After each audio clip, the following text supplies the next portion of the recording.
Hello दोस्तों, स्वागत है आप सभी का आपके अपने यूट्यूब चैनल डी के अध्ययन में। हमारे सेंटेंस चल रहे थे और आज का जो हमारा टॉपिक है वो है प्रेजेंट इंडेफिनिट के सेंटेंसों को हम किस तरीके से हम बना सकते हैं।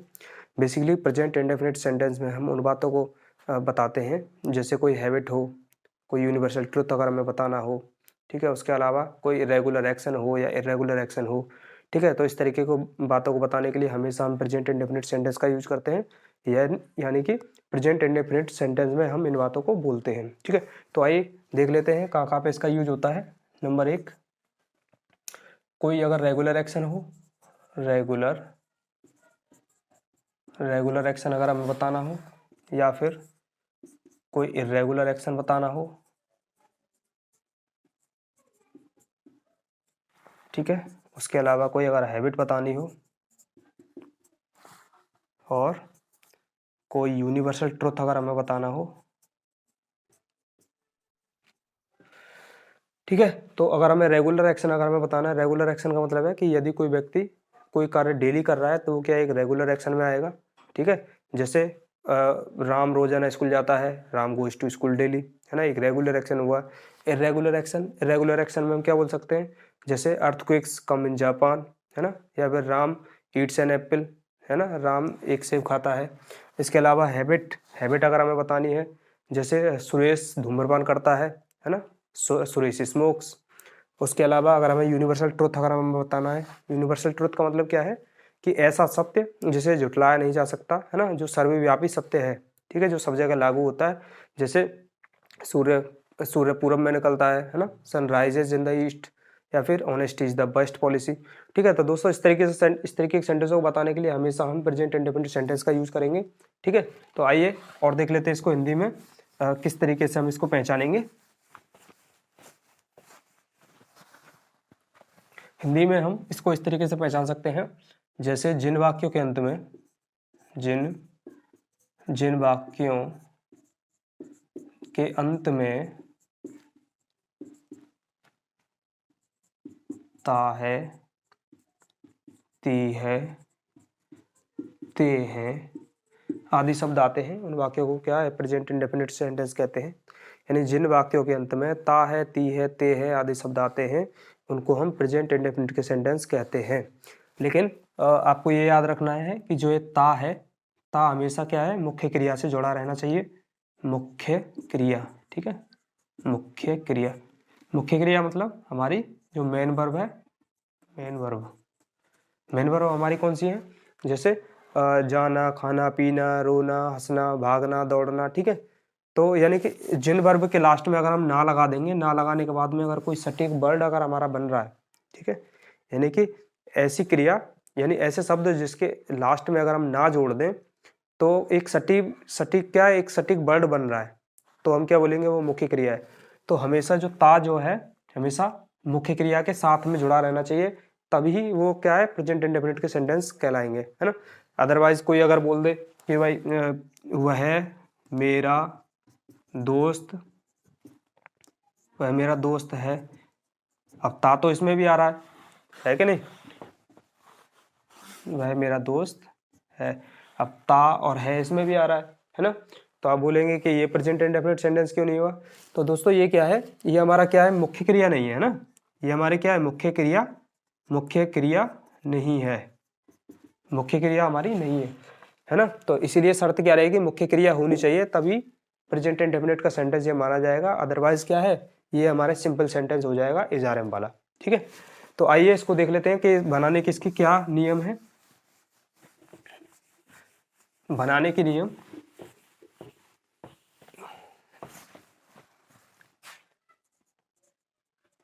बनाने के नियम बनाने के नियम कोई भी सेंटेंस बनाने के लिए एक स्पेशल एक कंस्ट्रक्शन होता है ना। ऐसा नहीं कि हम कोई भी व्यक्ति अपनी मनमर्जी से कहीं पे भी वर्ब लगा देगा, कहीं पे भी सब्जेक्ट लगा देगा, इस तरीके से हम नहीं बनाते हैं, है ना। इस तरीके से तो गलत हो जाएगा, सबका अपना अपना अलग बनेगा। तो इसको बनाने के लिए क्या है, एक यूनिक कंस्ट्रक्शन जिसको हम कह सकते हैं, एक फॉर्मूला कह सकते हैं, ठीक है, जिसके द्वारा हम इन सेंटेंसों को बनाते हैं।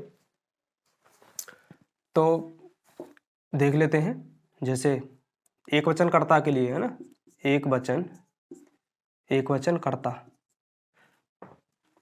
एक वचन कर्ता का मतलब है कि ही, सी, इट, या फिर कोई सिंगुलर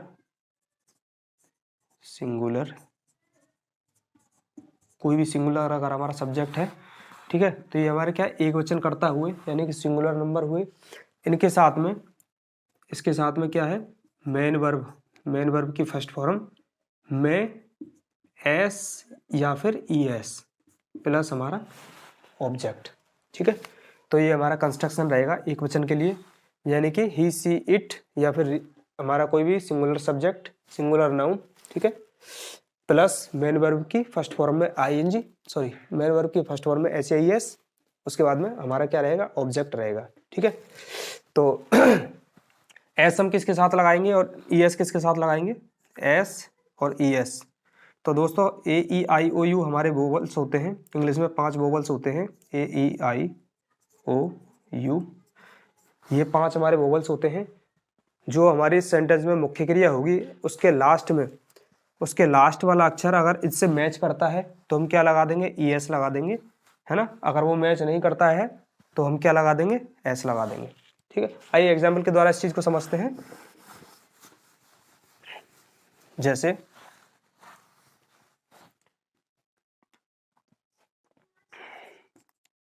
कमला, कमला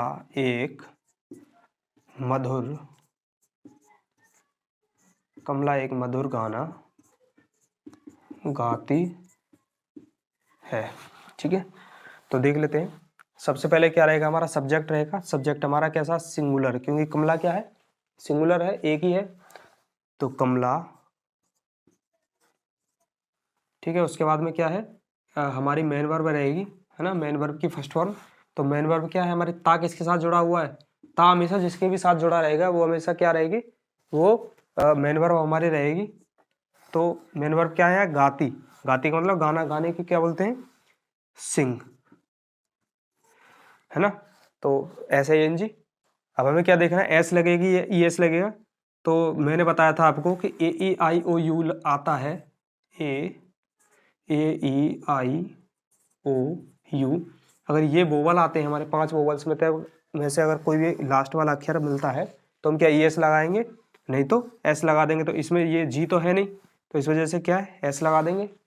कमला सिंग्स, ठीक है। उसके बाद में a song, a sweet song, ठीक है, a sweet song, Kamla sings a sweet song, ठीक है। तो कमला एक मधुर गाना गाती है। ये जो गाना है यानी कि ये हमारा अदर वर्ड में आएगा। अदर वर्ड में क्यों आएगा, कि जो गाना है, गाने को कौन डिस्क्राइब कर रहा है, ये गाने को क्वालिफाई कौन कर रहा है, मधुर। यानी गाना कैसा है, मधुर गाना है भाई, ठीक है। और इसको भी क्वालिफाई कौन कर रहा है, ये कर रहा है कि गाना कितना एक है, ठीक है। तो इस तरीके से ये हमारा क्या है, ये हमारा अदर वर्ड में आ जाएगा। इस तरीके से हम सेंटेंसों को बना सकते हैं, ठीक है। इसके अलावा और एक एग्जाम्पल देख लेते हैं।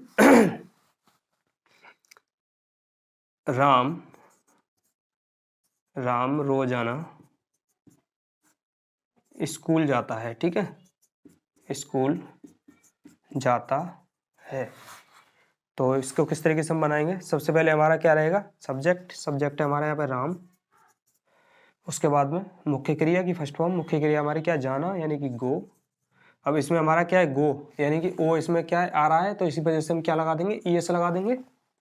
तो goes, Ram goes to school, दोस्तों जाने के लिए, गोज टू स्कूल डेली, जाने के लिए हमेशा,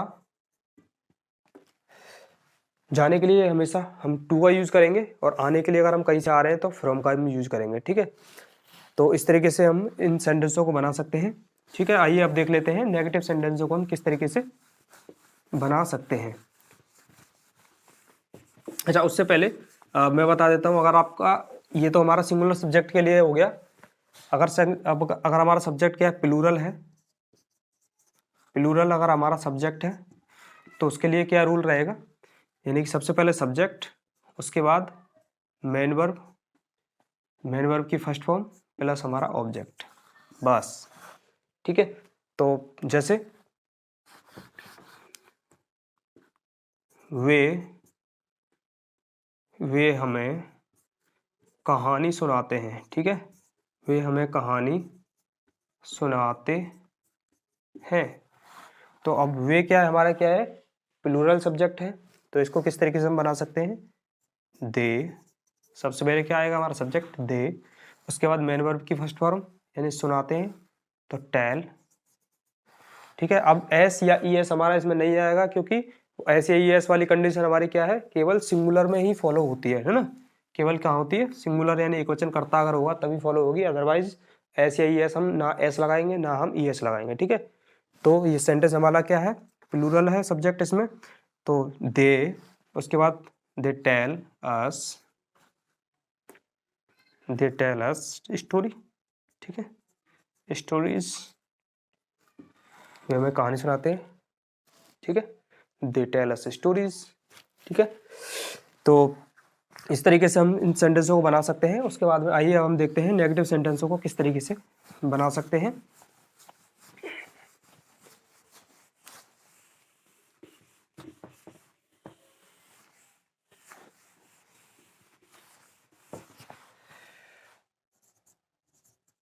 नेगेटिव सेंटेंसों को बनाने के लिए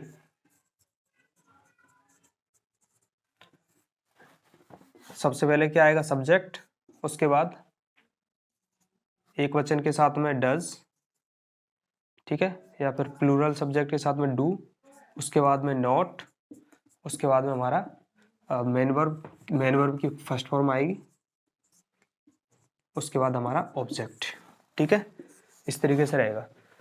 यानी कि अगर हम अब सेंटेंस अफर्मेटिव सेंटेंस को बनाएंगे, अफर्मेटिव का मतलब है कि साधारण सेंटेंस, ठीक है, तो साधारण सेंटेंस अगर हम बना रहे हैं तो एक वचन के साथ में ऐसे ही एस लगेगी, प्लूरल सब्जेक्ट है तो ना एस लगेगी ना ई एस लगेगी, simple subject plus main verb की first form and then object हम लगा सकते हैं, ठीक है। उसके अलावा अगर नेगेटिव है सेंटेंस, तो नेगेटिव में अगर सब्जेक्ट हमारा क्या है, सिंगुलर है, तो हम क्या है, डज का यूज करेंगे, और सब्जेक्ट हमारा क्या है, प्लूरल है, तो हम डू का यूज करेंगे, ठीक है। तो अब हम देख लेते हैं, जैसे वह एक किताब नहीं पढ़ता, वह एक किताब नहीं पढ़ता है, ठीक है। तो सब्जेक्ट हमारा क्या सिंगुलर है, यानी कि ही सिंगुलर है, तो मैंने क्या बताया था, डज, उसके बाद में क्या जाएगा, not, he does not read a book,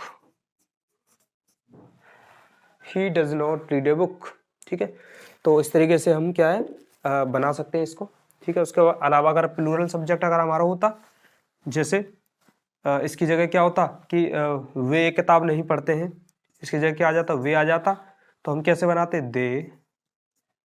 they do not read a book, they do not read a book, है ना। इस तरीके से हम इन सेंटेंसों को बना सकते हैं, ठीक है। उसके अलावा अगर सेंटेंस में कभी नहीं आ जाता है, तो इसका भी एक अलग तरीका है। सेंटेंस में अगर आ जाए कभी नहीं, ठीक है, तो कभी नहीं के लिए हमेशा हम क्या, नेवर का यूज करते हैं, ठीक है, नेवर का यूज करते हैं और एज ए अफर्मेटिव ट्रीट करते हैं सेंटेंस को। जैसे देख लेते हैं, वह स्कूल कभी नहीं जाता है, ठीक है, कभी नहीं जाता है। तो सबसे पहले हमारा सब्जेक्ट ही, उसके बाद में नेवर, ठीक है, goes to school, he never goes to school, ठीक है।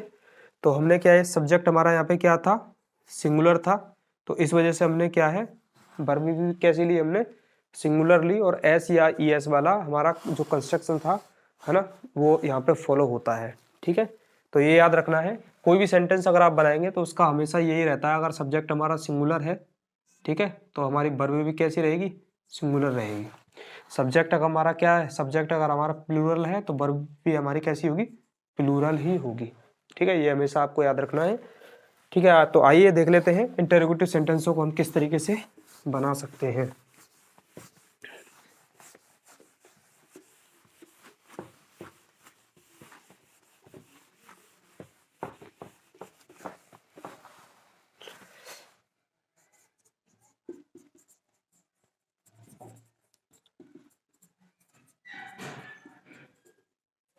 इंटरोगेटिव सेंटेंस,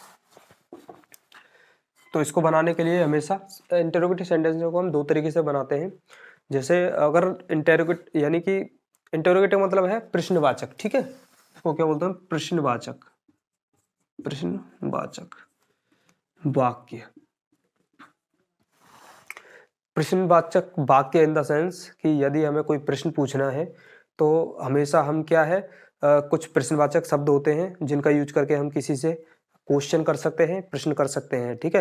यानी कि अगर हम किसी भी प्रश्न का किसी से उत्तर चाहते हैं तो हम क्या करेंगे, उन शब्दों का यूज करके प्रश्न बना सकते हैं ना, प्रश्न पूछ सकते हैं, ठीक है। जैसे क्या, क्यों, कब, कैसे, कहाँ, कितना, है ना, किसका, तो ये सब क्या है, हमारे प्रश्नवाचक शब्द होते हैं, ठीक है।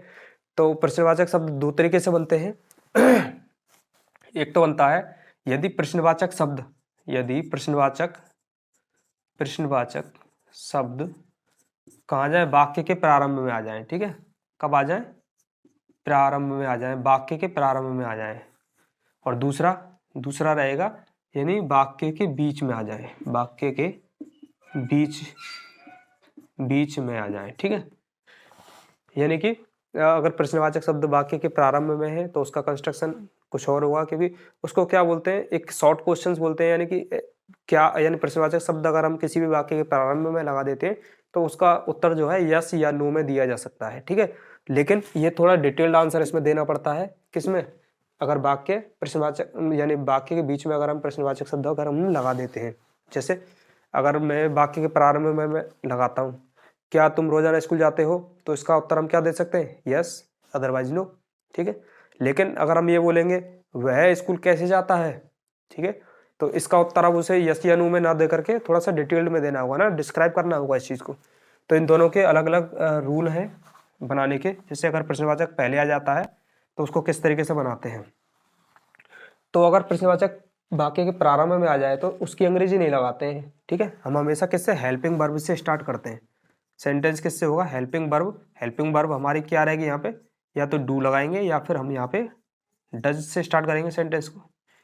उसके अलावा हमारा क्या है, उसके तुरंत बाद सब्जेक्ट आएगा, ठीक है। उसके जस्ट बाद हमारा क्या है, मेन वर्ब की फर्स्ट फॉर्म आएगी, देन ऑब्जेक्ट। ये कंस्ट्रक्शन हमारा इंटरोगेटिव सेंटेंस के लिए रहता है, ठीक है।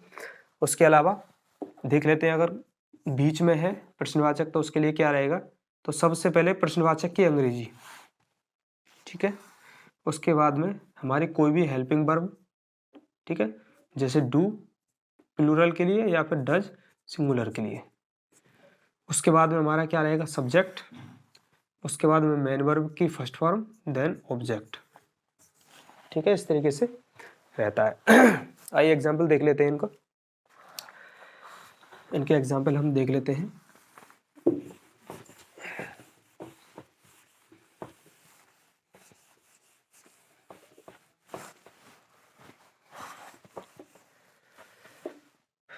क्या वह तुम्हें रोजाना कहानी सुनाता है, क्या वह तुम्हें रोजाना कहानी सुनाता है। तो यानी कि अब क्या आ गया, प्रश्नवाचक प्रारंभ में आ गया, यानी कि हमारा कंस्ट्रक्शन नंबर 1 यहाँ पे लागू होता है। यानी कि इस वाले फॉर्मूले के अकॉर्डिंग हम बनाएंगे, है ना। जैसे तो सबसे पहले ये क्या कहता है, हेल्पिंग वर्ब आनी चाहिए, है ना। हेल्पिंग वर्ब हमारी कौन सी है, हमें डू या डज। तो सबसे पहले हम क्या लगाएंगे, डज लगाएंगे, क्योंकि हमारा सब्जेक्ट क्या है यहाँ पर, सिंगुलर है, तो डज ही। उसके बाद क्या है, सब्जेक्ट। उसके बाद में मेन वर्ब, यानी डज ही, मेन वर्ब क्या है हमारी, सुनाना, ठीक है। डज ही टेल, है ना, क्या वह सुनाता है, ठीक है, किसे, यानी does he tell you a story, ठीक है। और रोजाना की डेली, तो सबसे पहले हमने डज का प्रयोग किया, डज। उसके बाद में हमने सब्जेक्ट हमारा यहाँ पे क्या है, ही। उसके बाद में मेन वर्ब की फर्स्ट फॉर्म यानी कि टेल।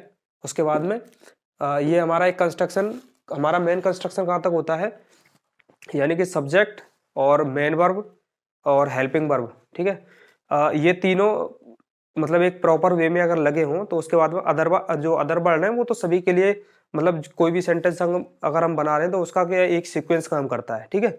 उसमें कोई ऐसा रूल रेगुलेशन मतलब इस तरीके से फॉलो नहीं होता है, मतलब एक प्रॉपर वे में हम उसको लगाते हैं, ठीक है।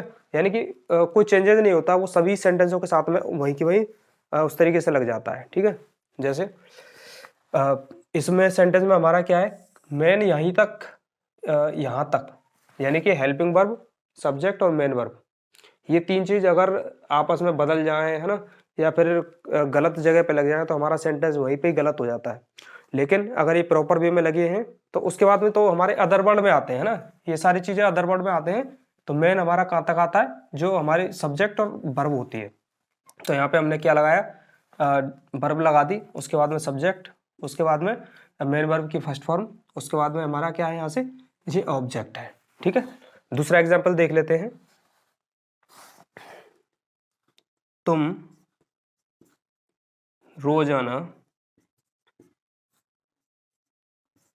रोजाना कितने मील चलते हो, तुम रोजाना कितने मील चलते हो, ठीक है। तो इसमें क्या है, प्रश्नवाचक यहाँ पे क्या आ गया, हमारा बीच में आ गया, यानी कि अब ये वाला कंस्ट्रक्शन हमारा यहाँ पे लागू होता है। इसके अकॉर्डिंग सबसे पहले प्रश्नवाचक की अंग्रेजी, यानी कि प्रश्नवाचक क्या है यहाँ पे, कितना। तो कितना कितने की अंग्रेजी दो होती है हमेशा, ठीक है। कितना की अंग्रेजी क्या होती है, दो होती है।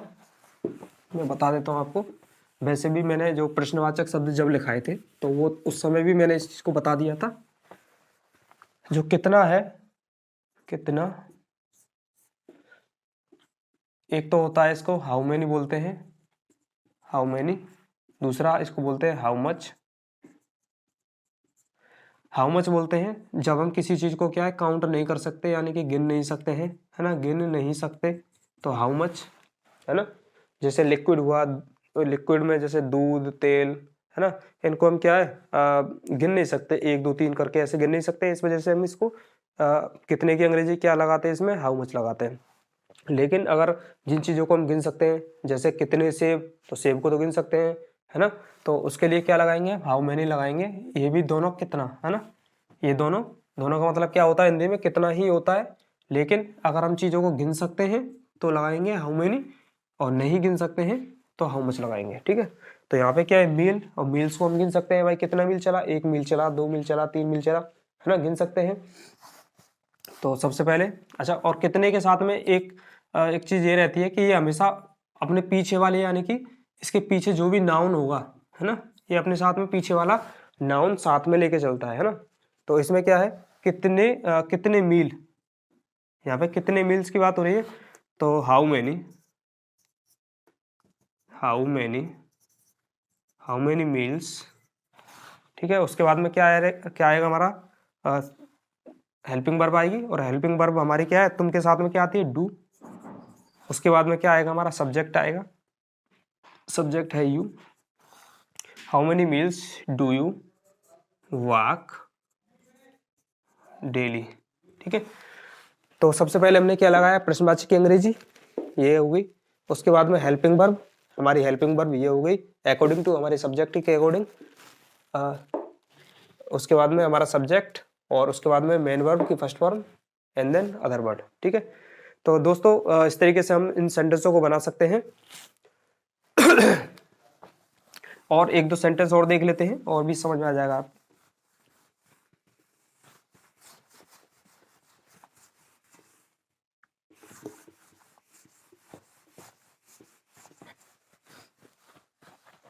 जैसे, क्या वह गुरुओं की आज्ञा का पालन करता है, गुरुओं की आज्ञा का पालन करता है। तो इसको बनाने के लिए हम कैसे बनाएंगे, सबसे पहले वह है तो वह के लिए हमारी हेल्पिंग वर्ब क्या रहेगी, डज। डज, उसके बाद सब्जेक्ट डज ही, उसके बाद पालन करना सॉरी, डज ही ओबे, डज ही ओबे हिज टीचर्स,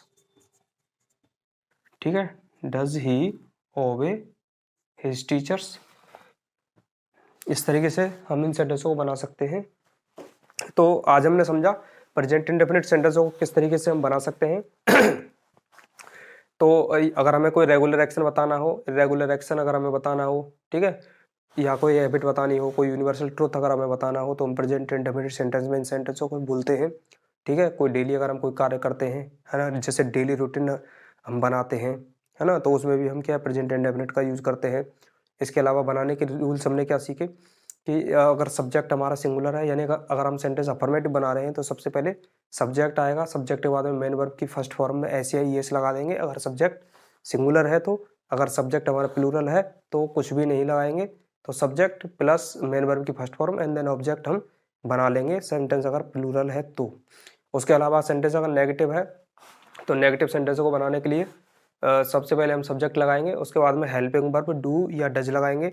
डू एक वचन के, डू बहुवचन के लिए और डज एक वचन के लिए, उसके बाद मेन वर्ब की फर्स्ट फॉर्म, उसके बाद ऑब्जेक्ट लगाएंगे, ठीक है। तो इस तरीके से अगर हम नेगेटिव बनाना है, नेगेटिव दो तरीके से बनाते हैं। एक, प्रश्नवाचक शब्द वाक्य के प्रारंभ में लग जाए तब किस तरीके से बनाते हैं, तब सबसे पहले अगर क्या वाक्य के प्रारंभ में आ जाता है तो उसकी अंग्रेजी नहीं लगाते, हेल्पिंग वर्ब डू या डज से स्टार्ट करेंगे, उसके बाद सब्जेक्ट आएगा, उसके बाद मेन वर्ब की फर्स्ट फॉर्म आएगी, उसके बाद हमारा ऑब्जेक्ट आएगा, ठीक है। इस तरीके से अगर सेंटेंस हमारा कैसा है, प्रश्नवाचक कौन सा है, अगर बीच में प्रश्नवाचक शब्द आ रहा है तो कैसे बनाएंगे, सबसे पहले प्रश्नवाचक की अंग्रेजी, उसके बाद डू या डज अकॉर्डिंग टू सब्जेक्ट लगाना है, उसके बाद सब्जेक्ट, ठीक है, उसके बाद हमारा क्या रहेगा, मेन वर्ब की first form and then object हमारा रहेगा। तो दोस्तों इस तरीके से हम सेंटेंसों को इस तरीके से हम सेंटेंसों को बना सकते हैं।